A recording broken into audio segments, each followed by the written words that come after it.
Hey there, team. Rachael here from the Workshop Whisperer, where we help you and your auto repair shop to achieve business success. And just a quick one today, along the topic that we've been talking about all month, which is how to successfully run your auto repair shop as a couple or a business partnership. And today, what I'm talking to you about kind of goes off the back of a video that we did earlier in the month, where we talked about buying in or butting out.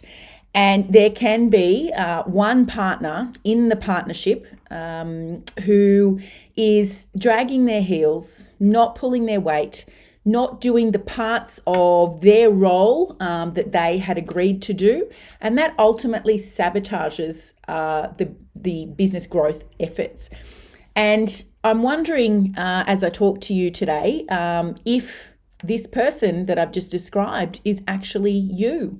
And I hope that you keep watching if it is you, because there are steps that you need to take to either rectify this situation so that you can work effectively inside the business, or you need to start making your way out of the business in a way that does not have a negative impact on the business itself.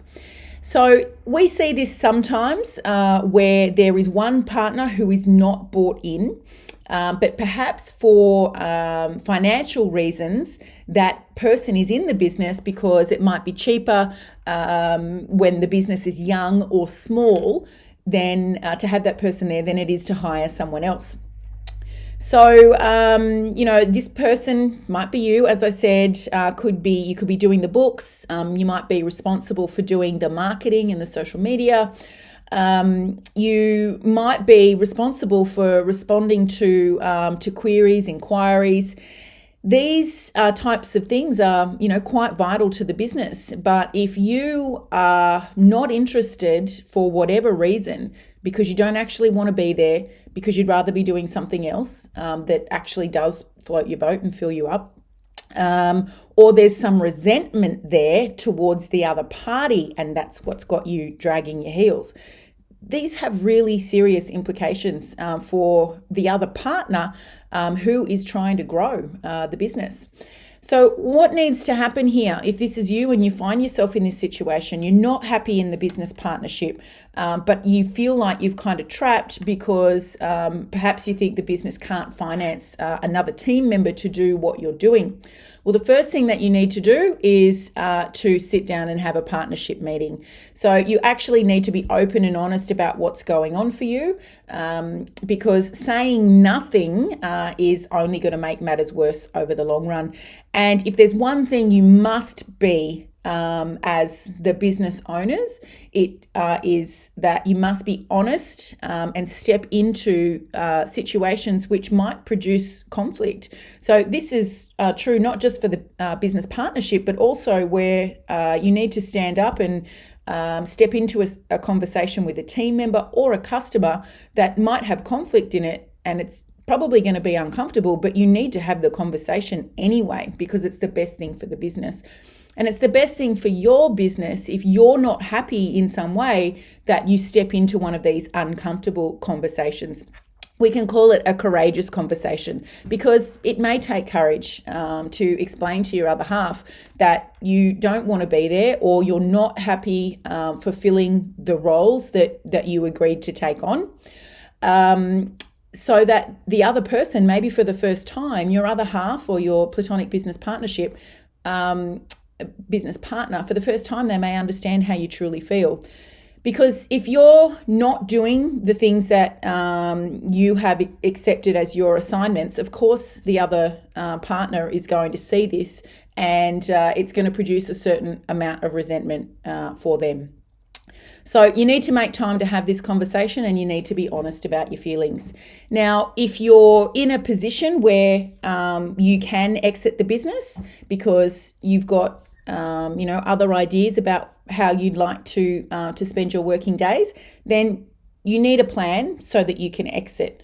And this would obviously involve recruiting others or reorganising current team roles so that that can be taken care of.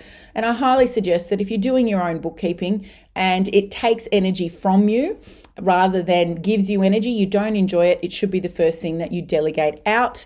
Speak to your accountant about who might be on their team, bookkeeping wise, to help. But if they don't have bookkeepers, then it's time to go on the hunt for one. It's not such a common thing in New Zealand, I know, to outsource to a bookkeeper, but it's very common here in Australia. And I know inside our free Facebook group, Your Profitable Auto Repair Shop, if you ask the question about who's using who for bookkeepers, you will get some great leads. They don't have to come in person. This is a virtual world now. And if you've got online accounting software, which I'm sure most of you do, you can work really effectively with somebody in another state.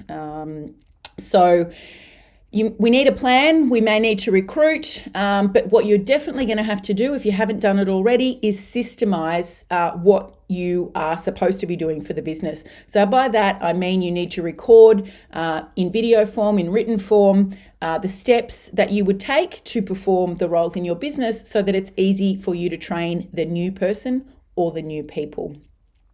Now, if you're in the situation where you can't leave because sales don't justify hiring another person, well, you still need a plan. You need to plan with your other half to create goals that will help drive business to the level you need it to be so that you can exit. So either way, you've got to have a plan. Either way, you've got to have a conversation and you've got to be honest. And either way, you've got to think about yourself, your other half, and what it is that they want, what they're trying to achieve with the business and the business itself, okay?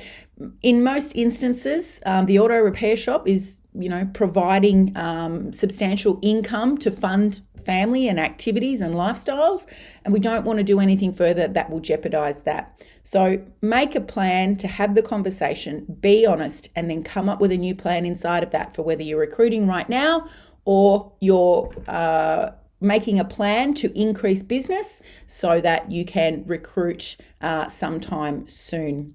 So if this is you that I'm talking to today, ask yourself some hard questions. Is the way you're going about being the partner in the business partnership, would that actually warrant you being fired if you were an employee in somebody else's business?